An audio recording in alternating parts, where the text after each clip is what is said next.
Le panafricanisme est un mouvement et une idéologie politique qui promeut l'indépendance totale du continent africain et encourage la pratique de la solidarité entre les Africains et les personnes d'ascendance africaine, où qu'ils soient dans le monde, indépendamment de leurs origines ethniques, leurs appartenances religieuses, ou leurs apparences physiques.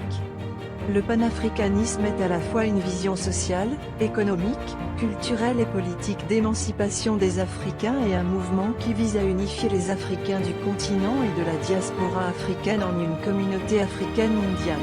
Le cœur de son principe consiste en la certitude que les peuples d'Afrique et de la diaspora partagent une histoire et une destinée commune et que leur progrès social, économique et politique est lié à leur unité. Son objectif ultime est la réalisation d'une organisation politique intégrée de toutes les nations et peuples d'Afrique. Le mot panafricain est apparu à la fin du XIXe siècle lors de la préparation de la première conférence panafricaine de 1900. Historiquement, l'idée se développe en réaction aux conséquences du démantèlement progressif de l'esclavage en Amérique. L'expansion du panafricanisme se retrouve dans les écrits et discours de quelques figures fondatrices, parmi lesquelles Edward Wilmot Blyden et Anténor Firmin. Au début du XXe siècle, d'autres figures telles que Benito Sylvain, W.E.B. Du Bois ou Joel Augustus Rogers contribuent à l'affirmation politique du projet panafricain. Avec la décolonisation, celui-ci prend une ampleur nouvelle et se retrouve incarné par des dirigeants tels que Kwame Nkrumah. Encore aujourd'hui, le panafricanisme s'exprime en Afrique, comme dans les anciennes puissances coloniales dans les domaines politiques, économiques, littéraires ou encore culturels. La plus large organisation panafricaine aujourd'hui est l'Union africaine. Aux origines du panafricanisme. Le mouvement abolitionniste et ses conséquences. L'abolition progressive de la traite et de l'esclavage.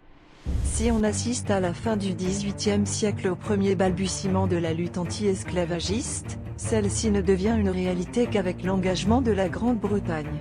Celui-ci est premièrement textuel, un acte du 25 mars 1807 interdit la traite négrière sur tous les territoires et côtes d'Afrique.